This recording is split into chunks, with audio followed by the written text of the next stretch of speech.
Barika Safarina Indrianti, akronim 088, ingin menjelaskan sejarah dinasti Abbasiyah. Asal-usul dalam proses berdirinya Daulah Abbasiyah yang berasal dari keturunan Al-Abbas bin Abdul Muttalib bin Hashim, paman Rasulullah SAW.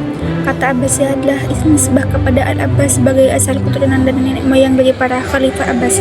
Bani Abbasiyah berdiri pada tahun 750 Masehi setelah menggulingkan dinasti Umayyah dipimpin oleh Abdullah al-Suffah bin Muhammad. Dinasti ini didirikan berlandaskan keturunan paman Nabi Muhammad SAW, yakni Al-Abbas bin Abdullah Muttalib, dengan pusat pemerintahan di Irak.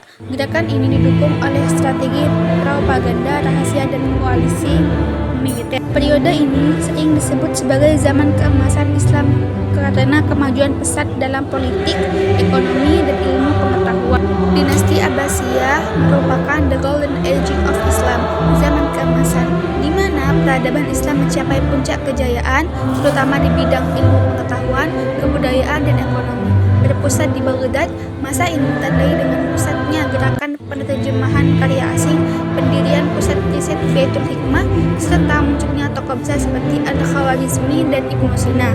Perkembangan ilmu pengetahuan dan kebudayaan, gerakan penerjemahan besar-besaran karya klasik dari Yunani, Persia, dan India ke dalam bahasa Arab yang dipelopori oleh Khalifah Al-Mansur dan mencapai puncaknya pada masa Al-Ma'mun. Baitul Hikmah, pusat perpustakaan, lembaga penerjemahan, dan pusat riset yang dibangun di Baghdad, menjadi jantung intelektual dunia pada saat itu. Ilmuwan Muslim, perkembangan pesat ilmu tafsir, hadis, fikih, munculnya imam 4 mazhab, dan teologi. Kejatuhan Bani Abbasiyah, keruntuhan Baghdad. Salah satu penyebab utama jatuhnya Abbasiyah adalah lemahnya kepemimpinan khalifah setelah masa jayanya. Banyak khalifah hidup dalam kemewahan dan kurang memperhatikan masalah administrasi dan kesejahteraan rakyat. Kekuasaan pemerintahan melemah ketika urusan negara diserahkan kepada pejabat dan pejabat yang egois.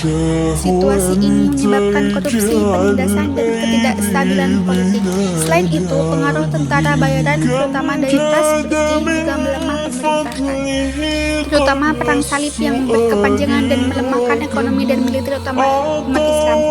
Pada 1258 Masehi, tentara Mongol menyerang Baghdad. Khalifah Abbasiyah terakhir, Al-Musta'sim Billah, gagal mempertahankan kota Baghdad dihancurkan. Perpustakaan Baitul Hikmah yang menyimpan peta pengetahuan dunia Islam dihancurkan. Jatuhnya Baghdad mengakhiri kekuasaan Abbasiyah di Irak setelah 5 abad kekuasaan.